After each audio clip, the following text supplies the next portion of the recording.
வணக்கம். உங்க சமையல் அறையில தினமும் நீங்க பயன்படுத்துற துவரம்பருப்பு பற்றிய உண்மை உங்களுக்கு தெரியுமா?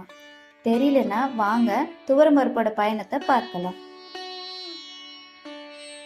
தூர் தால் அல்லது துவரம்பருப்பு என குறிப்பிடும் துவரம்பருப்பு வெப்பமான காலநிலையில 5லிருந்து 6 மாதங்கள் வளர்கிறது. நன்கு வளர்ந்த செடிகளை விவசாயிகள் அறுவடை செய்யறாங்க.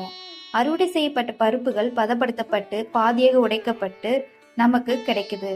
இதுதான் நம்ம தினமும் பயன்படுத்தப்படும் மஞ்சள் நிற துவரம்பருப்பு. சரி, இப்போ இந்த துவரம்பருப்பு நம்ம எப்படி நம்ம சமையல் அறையில பயன்படுத்துறோம் அப்படிங்கிறத பார்க்கலாம். இந்த துவரம்பருப்பு பல்வேறு சுவைகளை கொண்ட பொருளாக இருக்கு. நீங்க அதை மசாலா, காய்கறிகள் அல்லது ருசியான சாம்பார் செய்வதற்கு பயன்படுத்துறீங்க. துவரம்பருப்புல புரதம், நார்ச்சத்து மற்றும் முக்கியமான ஊட்டச்சத்துக்கள் நிறைந்திருக்கு. துவரம்பருப்பு சுவையானது மட்டுமல்ல, அது ஆரோக்கிய நன்மைகள் நிறைஞ்சதாகவும் இருக்கு.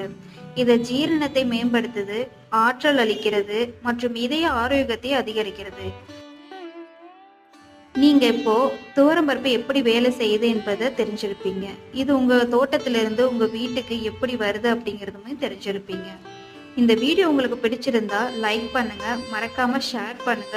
மேலும் உங்களுக்கு இது மாதிரி வீடியோ தேவைப்பட்டது அப்படின்னா சப்ஸ்கிரைப் பண்ணி வச்சுக்கோங்க.